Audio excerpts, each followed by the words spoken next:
विनवा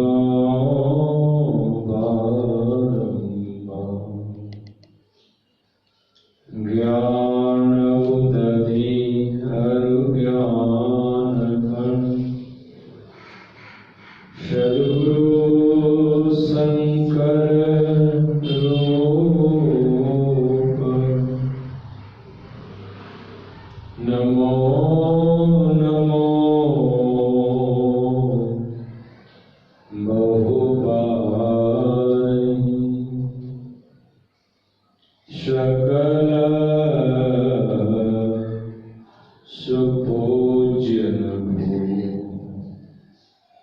नमो नमो बहुबारी सकल सुपूज्य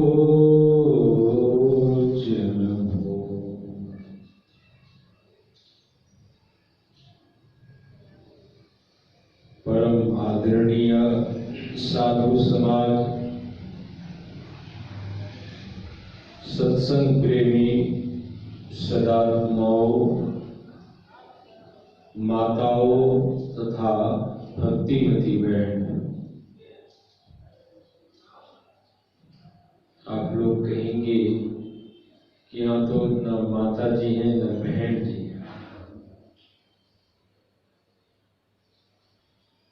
लेकिन यंत्र के द्वारा जो दूर दूर तक जा रहा है वहाँ हमारी माता है, बहन है। यहाँ के विचारों को, महापुरुषों के उपदेशों को मनोयोग पूर्वक से श्रवण कर रही है, इसलिए वह माता बहन धन्य है। इस ऋषिकेश महर्षि में ही ध्यान योग आश्रम में उनका शरीर नहीं है, लेकिन मन अवश्य ही कहीं भी है, चाहे वह हैदराबाद में है, कोलकाता में है, रायगढ़ में है, रायपुर में है, पूर्णिया में है, जहाँ भी है, बहुत जगह ये आवाज महापुरुषों के उपदेश जा रहे हैं। तो वह माता और बहन धन्य है जो इस ज्ञान में अपने को लगाई हुई है और मनुष्य जीवन की सार्थकता तो इसी में। अभी हमारे स्वामी विनोदानंद जी महाराज से सुन रहे थे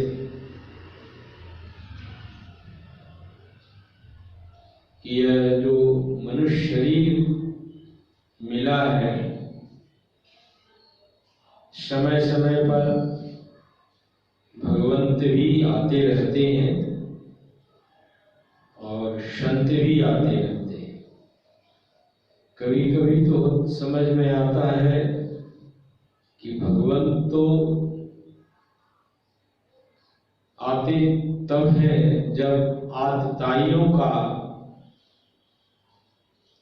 विशेष वृद्धि हो जाती है, अत्याचार, अनाचार, व्यभिचार आदि जब बढ़ने लग जाते हैं,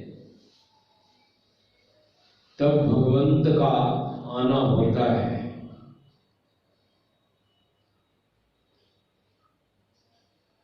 यदा यदा हि धर्मस्य ग्लानिर्भवति भारत अभ्युत्थानम् अधर्मस्य तदात्मानं सृजामि परित्रणाय साधुनां विनाशाय च दुष्कृतां धर्म संस्थापनार्थाय संभवामि युगे युगे।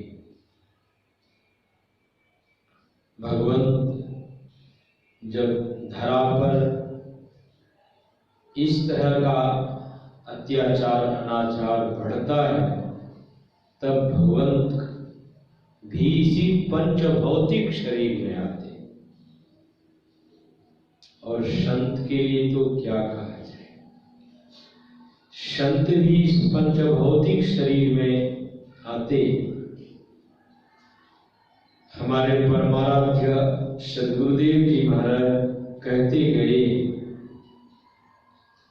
कि मैं नहीं चाहता हूं चला जाऊं, मैं चाहता हूं कि बार बार आऊं और बहुतों को ले जाऊं। और लोग और तरह से सुनाते हैं इस विचार को, गुरुदेव के विचारों को, लेकिन भाव यही है कि हमारे गुरुदेव महर्षि मेही परमहंस जी महाराज और हमारे महर्षि मेही परमहंस जी महाराज के जो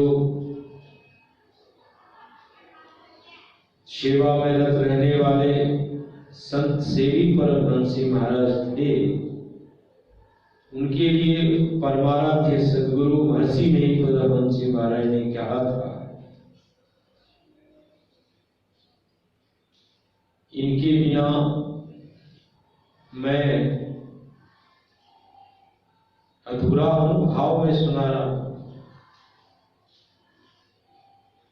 मैं जहां रहूंगा ये भी वहीं रहेंगे।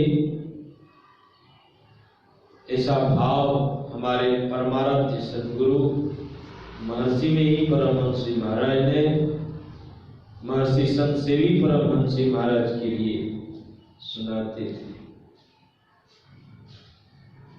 एक प्रसंग है,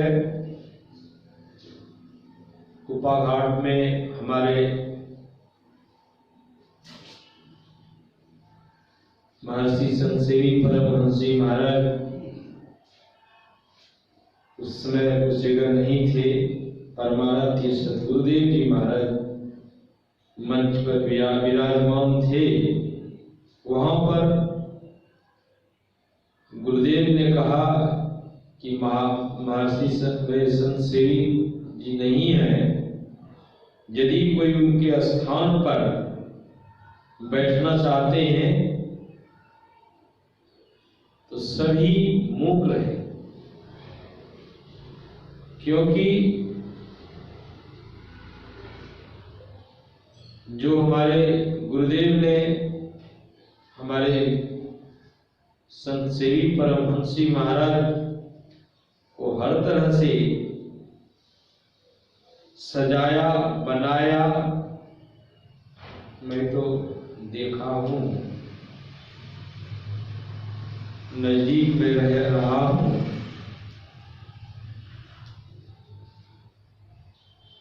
हुजूर को गुरु के बिना नहीं रह पाते थे।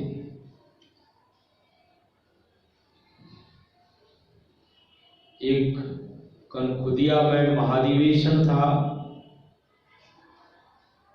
कराने वाले लक्षण बाबा थे। गुरु महाराज ने कह दिया कि मैं नहीं जाऊंगा महाधिवेशन। लक्षण बाबा आकर के कुपाघाट में आए। लक्षण बाबा ने अनशन किया, गुरुदेव इतना बड़ा महाधिवेशन हो रहा है, नहीं जाएंगे तो मैं यहीं मर जाऊंगा। गुरुदेव ने कि मर जाओ, मैं नहीं जाऊंगा। कई दिन तक अनशन में रहे। गुरुदेव ने कहा कि नहीं जाऊंगा, कारण था फिर लक्षण बाबा साथ में जो आए हुए थे, कहा कि हुजूर नहीं जाएंगे तो कम से कम संत सेवी परमहंस जी महाराज को तो जाने की आज्ञा दीजिए। कहा नहीं, वो भी नहीं जाएंगे। अब वो भी नहीं जाएंगे। फिर हुजूर से निवेदन किया, बोले देखिए मैं कैसे जा सकता हूँ, मैं गुरु महाराज की सेवा में, वहां जाने का मतलब है गुरु महाराज की सेवा में त्रुटि। जैसे भगवान श्री राम की सेवा में लक्ष्मण थे, कितने वर्षों तक जगे रहकर सेवा की, कितनी सेवा आज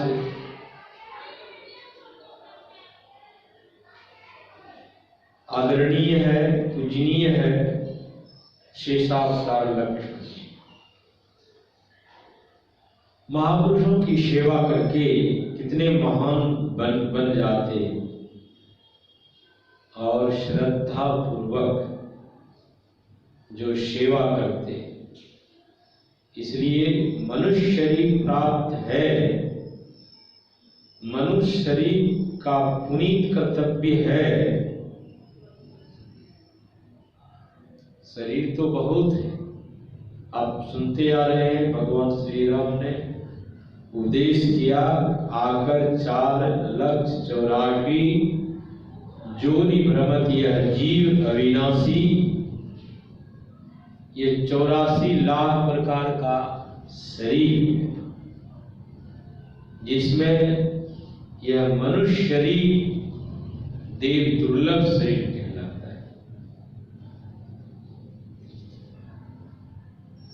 और प्रभु की बड़ी असीम कृपा है कि हम लोगों को मनुष्य शरीर मिला है, और इस मनुष्य शरीर को पाकर भगवान श्री राम का कथन है, उपदेश है, यही तन कर फल विषय न भाई, स्वर्गो स्वल्प अंत दुखदाई। तो यही तन कर फल निर्विषय भाई। यह जो शरीर मिला है, जो निर्विषय तत्व है, जिसको परम तत्व कहते हैं, उस निर्विषय तत्व परम तत्व को प्राप्त करने के लिए यह मनुष्य शरीर। यदि मनुष्य शरीर पाकर इस कर्तव्य को, इस कार्य को, इस कर्म को नहीं करता है, नहीं करती है, वह मनुष्य शरीर कैसा शरीर? मानस में गोसाई जी कहते हैं, उपनिषद में ऋषि लोग कहते हैं, मानस में कहा, रामचंद्र के भजन बिना जो पद चह निर्वाण, ज्ञानवन अति सो नरा। कितना मानस में गोसाई जी कहते, रामचंद्र के भजन बिना जो पद चह निर्वाण, मोक्ष, जीव को पीव में मिला देने का काम, यह भजन से होता है, साधना से होता है। संसार में बहुत सारा ज्ञान है, भौतिक पदार्थ का पाने का ज्ञान अत्यधिक है, बहुत सारे वेद शास्त्र का कंठ कर लिया है, लेकिन भजन करने का ज्ञान नहीं है, साधना करने का ज्ञान नहीं है। तो गोस्वामी जी कहते हैं, रामचंद्र के भजन बिना जो पद चह निर्वाण, ज्ञानवंत ज्ञानवंत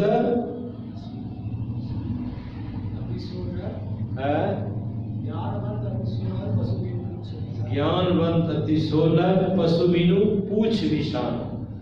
वह मनुष्य वह बिना पूछ और सींग का पशु। कौन? जो बहुत भौतिक ज्ञान का प्रकांड से प्रकांड विद्वान है, बहुत सूक्ष्म से सूक्ष्म यंत्र बना रखा है, मर्त लोक से और दूसरे लोक लोकांतर में जा रहा है, लेकिन राम भजन करने का ज्ञान नहीं है, साधना नहीं करता है, तो उसको शांति कहां मिल सकती है? कहां उसको सुख मिल सकता है? एक बार नारद सनक सनंदन सनत कुमार सनातन के पास में आए। चारों भाई महापुरुषों के लोग। नारद आए कि महाराज आप तो संत हैं, ये सब भी पंचभौतिक शरीर में थे। जो ये कथा है पंचभौतिक शरीर में थी।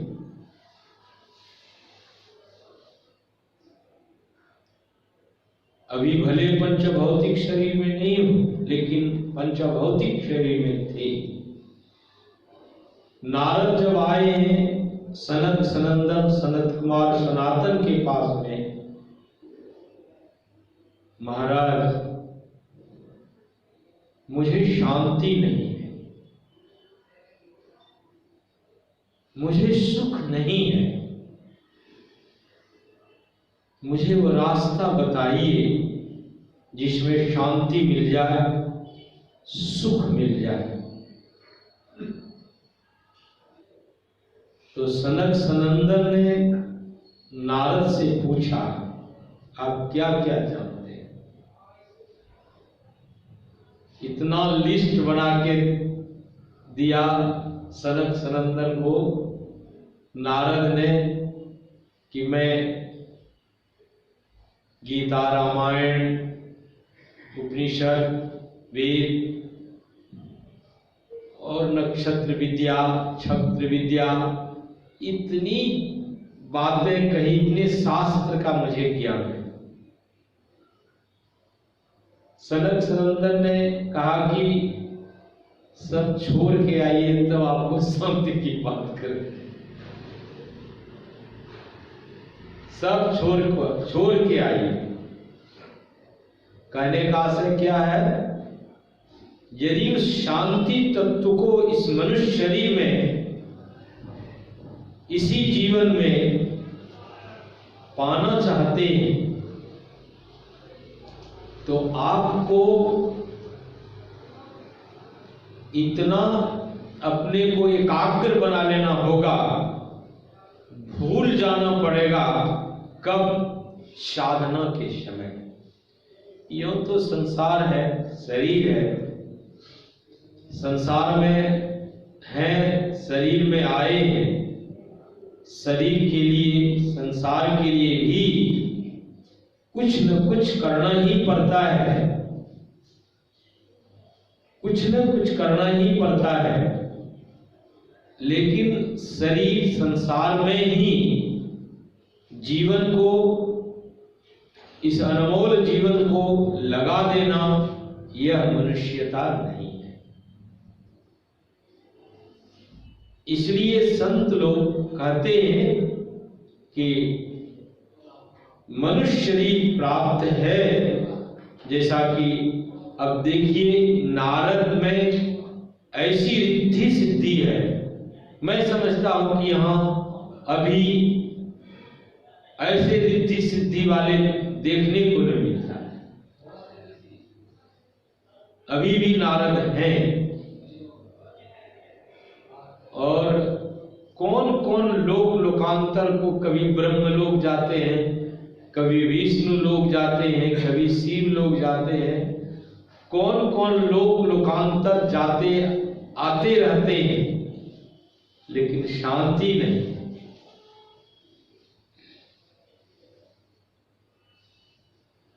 सुख नहीं है। नारद को भी साप मिला है, वो भी उपदेशक थे। वो अभी उन्होंने उपदेश किया था किसको? प्रजापति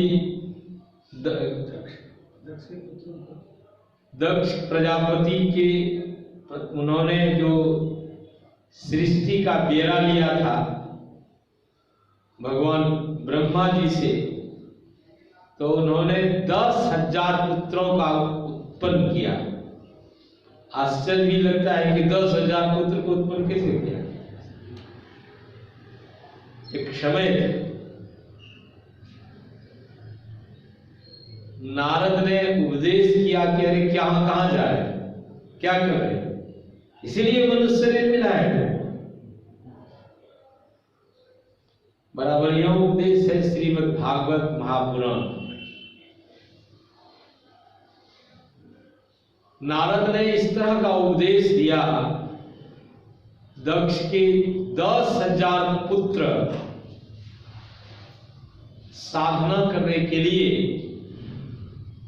सरोवर के किनारे चले गए साधना करने।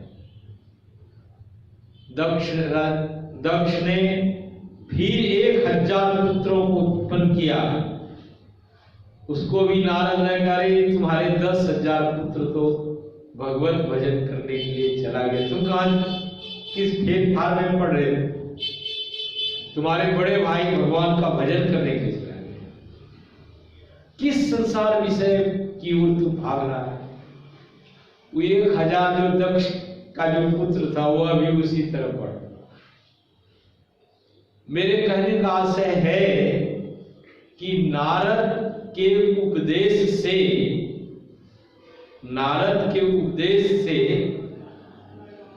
दक्ष के इतने पुत्र बैरागी हो गए।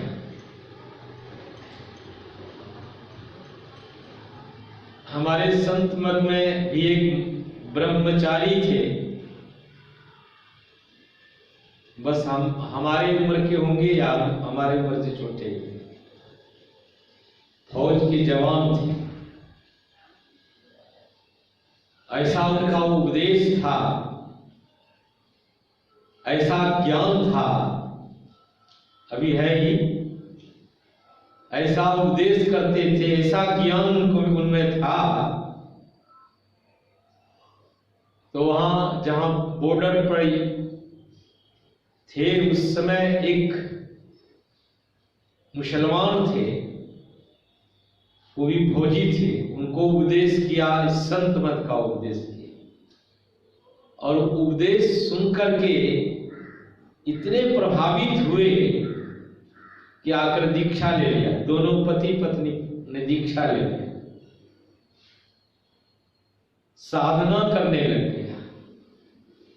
और वह वैराग्य, उस ब्रह्मचारी का वैराग्य सुनकर उसके मन में कोसता था, मनुष्य शरीर मिला है, क्या फौज का काम करेगा, मनुष्य शरीर को सार्थक बनाए। वह वहां से निकल पड़ा कुप्पा घाट के लिए। उसकी धर्मपत्नी कहते हैं कि पतिदेव कहां जाए? बोले तू रह घर में, मैं चलता हूं, मैं भगवत भजन करूंगा। मुसलमान है, मैं भगवत भजन करूंगा। मनुष्य शरीर प्राप्त है, क्या करेंगे? वो रिटायर कर लिया फौज से, कहा नहीं भगवत भजन करूंगा। कुप्पा घाट आए, मैं भी वहां था।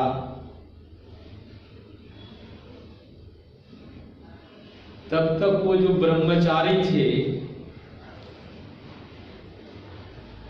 उपदेश तो बड़ा बढ़िया, लेकिन साधना विहीन होने के कारण उन्होंने शादी विवाह कर दिया। जब वो मुसलमान आए यहाँ कुप्पा घाट, तो उन्होंने कहा कि वो अमुक नाम के जो ब्रह्मचारी है कहाँ है? उसके साथ में उसकी पत्नी भी है, कहाँ है? तो वहाँ के पागल के कुछ लोगों का कहाँ से आए? तो बोले अमुक जगह से आए। सारा स्मरण उन्होंने दिलाया, कैसे ऐसे मेरे को उपदेश मिला था, मैं तो भगवत भजन करना चाह रहा हूँ, मेरे साथ धर्मपत्नी भी आई है, वो कहाँ है? अब कहते नहीं बनता है, लेकिन कहना तो पहले काऊ तो ब्याह शादी कर लो। उसकी धर्मपत्नी कहते हैं कि आप उपदेश तो सुने, आपको तो वैराग्य तो हो गया, लेकिन जिन्होंने उपदेश दिया वही उनका ही वैराग्य खत्म हो गया, वही तो पारिवारिक जीवन। तो कहने का आशय है उपदेश, जैसे अभी हमारे विनोद बाबा सुना रहे, उपदेश तो आप या कोई सुनाते हैं, समझाते हैं, यह तो अल्प है, थोड़ा है, लेकिन इसके साथ साथ यदि साधना नहीं है, आप साधना में आगे नहीं बढ़े हुए हैं, ना जाने कब धराशायी हो जाएगा, कहां जाना पड़ेगा। जो विश्व गुरु कहलाने के योग्य वह भी धराशायी हो जाएगा। तो संतों का मैं यही इसलिए उपदेश संतों का सुना रहा हूं कि नारद जैसे लोग रिद्धि सिद्धि वाले शांति नहीं। सनक सनंदन के पास में आया है, उन्होंने कहा कि सब छोड़ के आओ, तब मैं शांति का उपदेश करूंगा, सुख का उपदेश करूंगा। आज तक नारद आ ही ना, और शांति सुख उनको मिल ही रहा। ऐसा यह संसार है, ऐसा यह विषय है, ऐसी मान प्रतिष्ठा है जो विष्टा के समान है, मनुष्य को अधोगति की ओर ले जाता है। इसलिए संतों का सदैव ख्याल है, भूल जाया करो, और जो साधना है, जो संतों ने साधना बताई है, उस साधना करने में लग जाओ। हमारी साधना है, इसलिए समय तो हो गया है, इसलिए महापुरुष आते ही रहते हैं। एक बार हमारे परमाराध्य सद्गुरुदेव जी महाराज से पूछा था कि गुरुदेव, आप तो शव संतन की बड़ी बलिहारी गाते हैं, बहुत सारे संतों के नाम लेते हैं, और ये भी कहते हैं जितने हुए हैं और होंगे सबके चरणों में मेरा नतमस्तक है। तो एक सज्जन ने गुरुदेव से पूछा था कि गुरुदेव, क्या वे संत जो मुक्त हो गए, प्रभु में एक मेघ हो गए, क्या वो हम लोगों के बीच में आ सकते हैं? गुरुदेव ने कहा कि हाँ जी, कुछ संत हैं जो उसमें एक मेघ होकर के संसार में नहीं आना चाहते। कुछ संत हैं, वह दयालु हैं, दाता हैं, कृपा के सागर हैं, वह जीवों के कल्याण के लिए सदैव संसार में आना चाहते हैं और जीवों का कल्याण करते हैं। इसलिए मैं ऐसे संतों की वंदना करता हूं। गुरुदेव सब संतन की बड़ी बलिहारी गाते गाते, प्रेम भक्ति कहते कहते गुरु महाराज की आंखों में अविरल आंसू आ जाए। संतों की जो कृपा है, गुरु की जो महिमा है, कृपा है, कहा नहीं जा सकता है। लेकिन संतों के चरण में, गुरु के शरण में जो अपने को समर्पण भाव से, प्रेम भाव से, भक्ति भाव से जो अपने को समर्पित कर देते, ऐसे ही जन का उद्धार हो सकता है। यदि उसके मन में बहुत सारी उत्कंठा, बहुत सारे जिज्ञासा और बहुत सारे संशय रहते हैं, तो फिर वह कहाँ साधना में आगे बढ़ सकते। भिद्यते हृदय ग्रंथिश्छिद्यन्ते सर्व संशया क्षीयन्ते चास्य कर्माणि तस्मिन् दृष्टि परा। जिसकी हृदय की ग्रंथि गांठ, जड़ चेतन की गांठ खुल गया है, ऋषि कहते सारे संशय समाप्त हो गए,